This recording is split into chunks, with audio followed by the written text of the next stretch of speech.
Meditation is a phenomenal empowerment that you can do whatever is needed in the world, whatever, I mean that, and still remain untouched by the process of activities that we need to conduct in the world. If you sit here, your body is here, your mind is there, who you are is little away. This is the end of suffering, and this is meditativeness.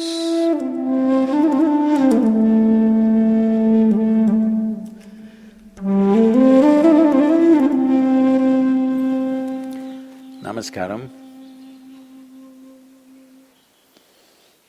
Everybody is suddenly, people who had never meditated in their lives, never even considered that possibility, are now suddenly talking about meditation, the need to meditate, wanting to meditate. Let us examine this meditation, what this is. First of all, what does the word meditation mean? The English word meditation doesn't really mean anything, in the sense, it doesn't say anything specific. If anybody sits normally with their eyes closed, it's assumed they must be meditating. One can sit with their eyes closed and do many things. You can do japa, tapa, dharana, dhyana, samadhi, shunya, samyama, or you might have just mastered the art of sleeping in vertical postures. So the word meditation in English language doesn't specify anything. Generally we assume, or generally people assume that meditation means dhyana. In Tamil Nadu it's dhyanam, if you go little north it's dhyana, if you go really up north it's dhyan. If you go further up it becomes chan, if you go little more east it becomes zen. Same thing. So, what is this dimension that we are trying to describe with this word meditation? One fundamental thing that we need to understand is, you cannot do meditation because meditation is a quality. A quality is a consequence of a certain process. You can initiate a process, you can conduct a process. You cannot conduct a quality. Quality is just a consequence. It is like you want flowers in your garden. You don't sit there and do flower meditation. You know what happened to the flower people If you want flowers in your garden, you don't have to think flowers. You have to think soil, manure, water, sunlight. If you conduct this process of these ingredients properly, flower and fruit is a consequence. But today, the world has become so goal-oriented. Because they're so goal-oriented, they are not interested in the soil, definitely not interested in the manure and all the other things, but they want flowers and fruit. If you want flowers without soil, manure, water and sunlight, well, you will have to settle for plastic flowers. Plastic flowers are very wonderful. Those who think of utility, it serves you in many different ways, it comes with a 5-year guarantee. Flowers are a nuisance. If you keep flowers in your house, you have to look at them at least 5 times in a day, what's happening, are they thriving well or not? But if you keep plastic flowers in your home, 5 years guaranteed, unlike your life. So essentially, the dimension and the process that you're referring to as meditation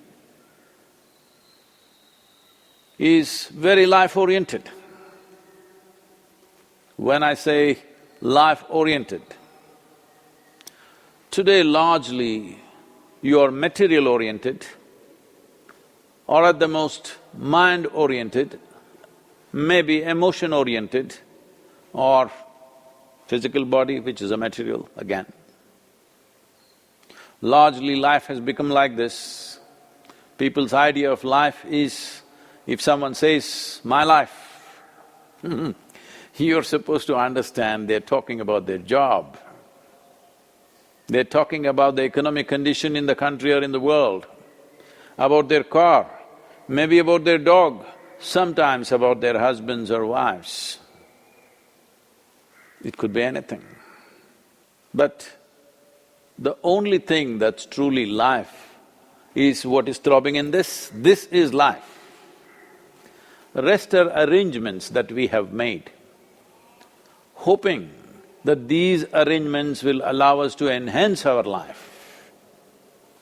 Whether it's education, career, relationships, marriage, children, wealth, whatever. All these things one is after only in the hope that it will enhance our life. As you know, most people, instead of enhancing their life, largely get entangled with these accessories. Accessories have become larger than the life process. Well, I think in a very cruel way.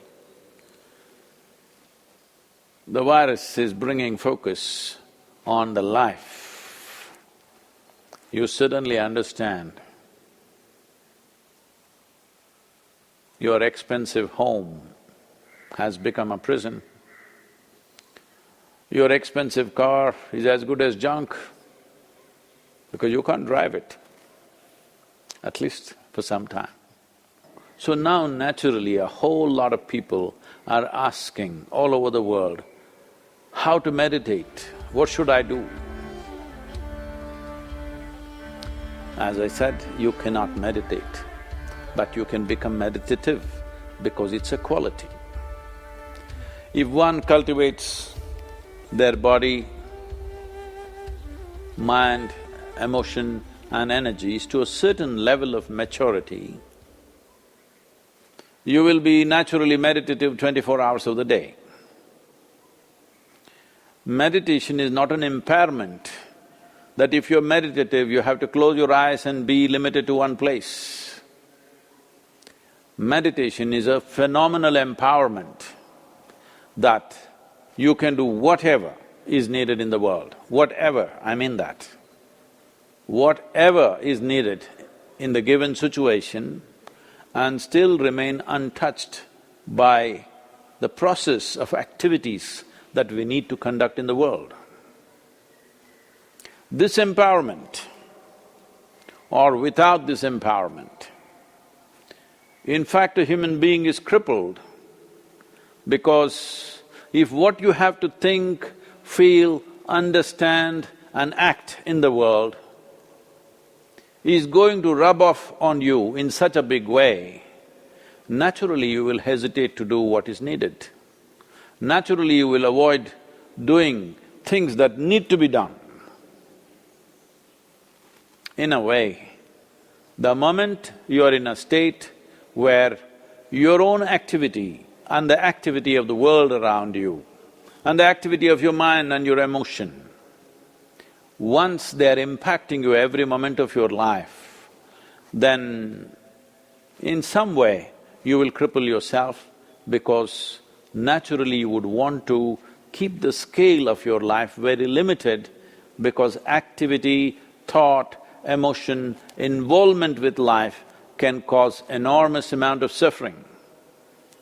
Once there is fear of suffering, knowingly or unknowingly, you will limit the scope and possibilities of your life.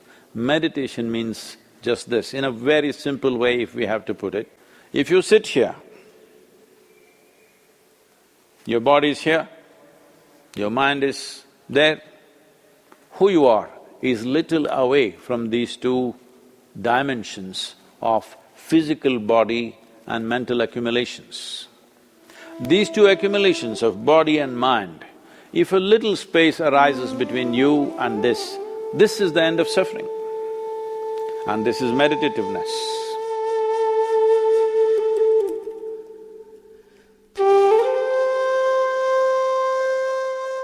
Isha Kriya is an extremely simple process but a powerful tool. These three ingredients, your breath, your thought and your awareness, in the right combination, if you use them, your ability to use the mind and the body is so greatly enhanced that you almost look superhuman for somebody else. But I'm telling you, this is human. This is not about being superhuman. This is about realizing being human is super.